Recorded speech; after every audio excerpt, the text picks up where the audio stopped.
Halo semuanya, anak kelas 7. Apa kabarnya nih? Semoga hari ini lebih bagus dari hari yang kemarin. Jangan lupa anak-anak, tetap jaga kesehatan. Buat orang tua dan di kami juga, dimanapun berada, tetap pantau anak didik kita dalam proses belajarnya ini, memberikan pengarahan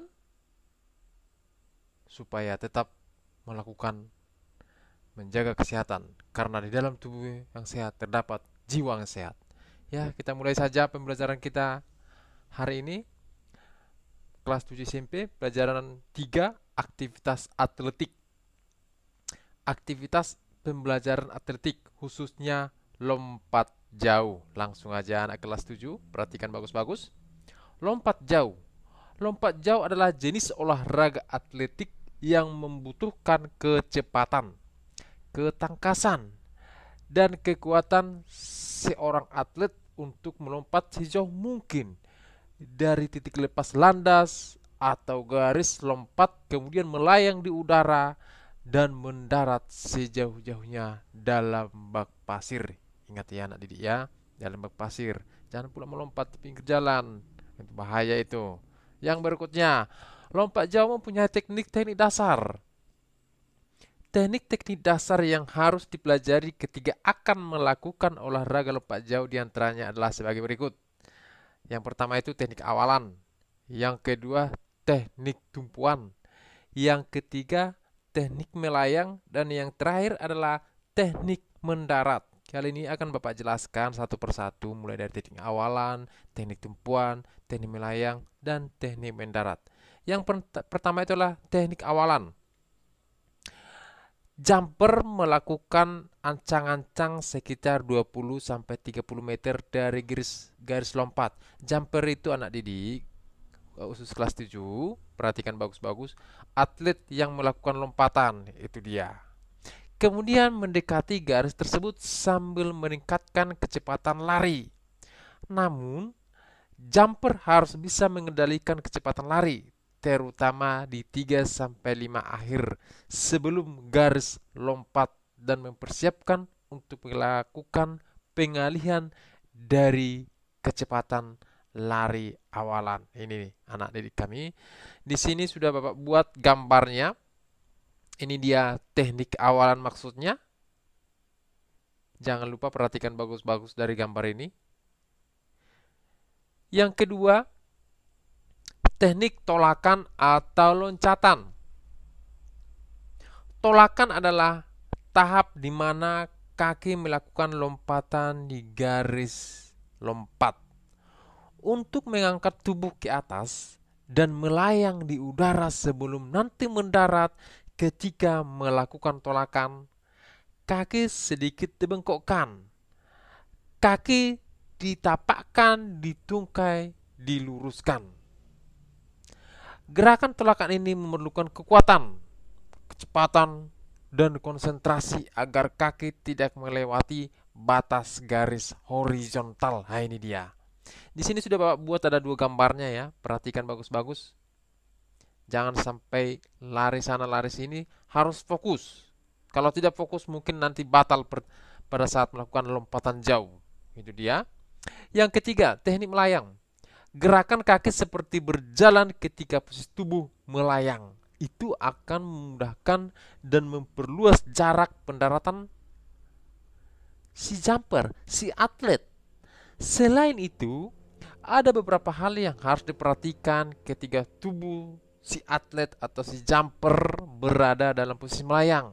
Di antaranya, menjaga keseimbangan badan, berusaha melayang di udara selama mungkin, dan mempersiapkan kaki untuk melakukan pendaratan. Nah, yang nomor tiga ini anak didik kami yang paling utama. Jangan lupa melakukan pendaratan. Ingat posisinya. Pada saat mendarat kakinya itu harus betul-betul siap. Ada sebagian anak didik kami karena mungkin rasa takut itu ada. Pada saat mendarat itu pasti ada kemungkinan itu terjadi keseleo. Makanya persiapkan bagus-bagus latihannya, fokus supaya tidak terjadi hal-hal yang tidak diinginkan. Yang keempat, teknik pendaratan. Pendaratan dilakukan dengan cara menundukkan kepala, mengayunkan lengan, dan menggerakkan pinggang ke arah depan. Hal ini dilakukan agar ketika proses pendaratan, anggota badan lain tidak menyentuh pasir lebih belakangan dari kaki. Perhatikan adik kami, di sini sudah jelas Bapak buat gambarnya ya. Yang ini, yang Bapak yang hitam ini, baru yang berikutnya ini yang ada kayak gambar karikatur. Perhatikan bagus-bagus caranya mendarat. Itu dia maksudnya. Macam gaya lompat jauh. Yang pertama, gaya jongkok atau gaya mengambang. Gaya ini merupakan gaya lompat jauh tertua. Gaya jongkok mudah dilakukan karena si atlet hanya harus menekuk kedua kaki mirip seperti posisi jongkok ketika melayang di udara. Nah, ini dia. Ini anak kami ya. Perhatikan bagus-bagus. Seperti jongkok dia ya. Itu dia yang namanya gaya jongkok. Yang berikutnya, gaya berjalan di udara. Bila gaya jongkok adalah gaya lompat jauh tertua, gaya berjalan di udara atau walking in the air adalah gaya terpopuler pada pelompat jauh profesional. Karena gaya ini sangat efektif untuk menghasilkan lompatan terjauh dibandingkan gaya lainnya. Teknik lompat jauh berjalan di udara dimulai dari saat kaki tumpu melakukan tolakan atau loncatan. Ketika tubuh melayang di udara, lakukanlah gerakan seperti melangkah kaki atau seperti tanda sedang berjalan. Yang ini dia anak kelas 7. Perhatikan ya. Di sini sudah Bapak buat gambarnya. Yang ini sudah jelas ini ya, anak didik kami. Jangan lupa gaya berjalan di udara. Yang ketiga itu adalah gaya menggantung. Teknik lompat jauh menggantung adalah teknik di mana ketika tubuh melayang, posisi dada dibusungkan ke depan. Kedua tangan diangkat ke atas, sedangkan kedua kaki ditekuk ke belakang.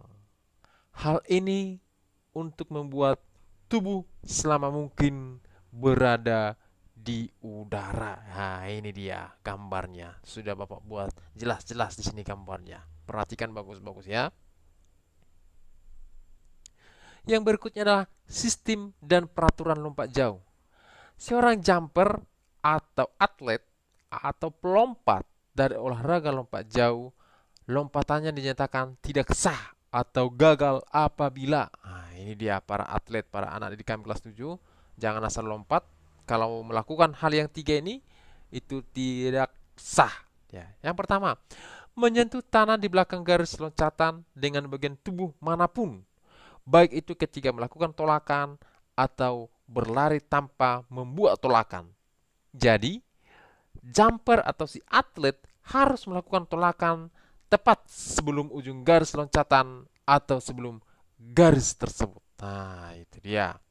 Yang kedua, ketika melakukan pendaratan, pelompat menyentuh bagian lain di luar area pendaratan. Nah, harus fokus kepada pasirnya. Itu dia. Yang ketiga, mendarat dengan gerakan salto. Ini dia. Khusus anak kelas 7 mungkin ya, yang sering salto-salto pada saat jam istirahat. Nah, jangan dipraktikkan pada saat jam lompat jauh. Itu bisa melanggar peraturan. Yang berikutnya anak kelas 7, ukuran lapangan lompat jauh.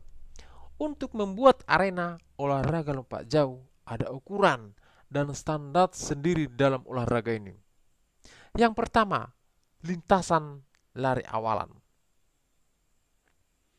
Panjang lintasan standar yang menggunakan jumper untuk melakukan ancang-ancang minimum sekitar 40 meter atau 131 kaki dan lebar 122 cm atau 1,22 meter sampai 1,25 meter.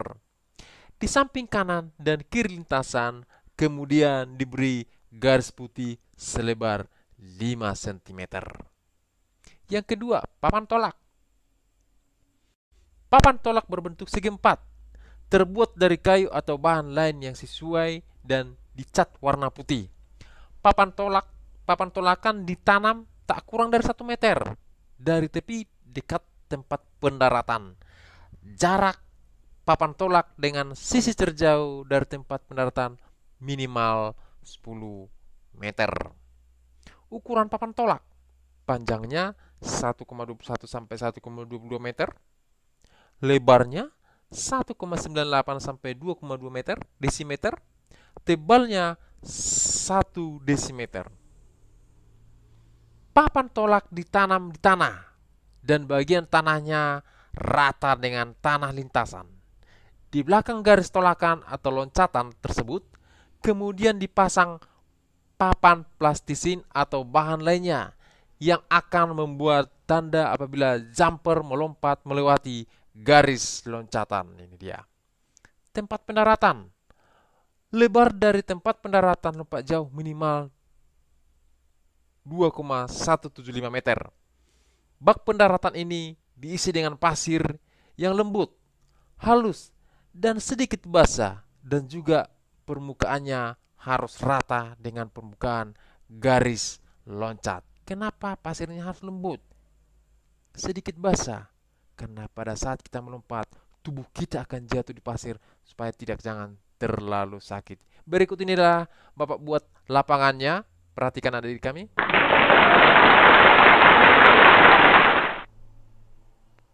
Itulah lapangan daripada lompat jauh.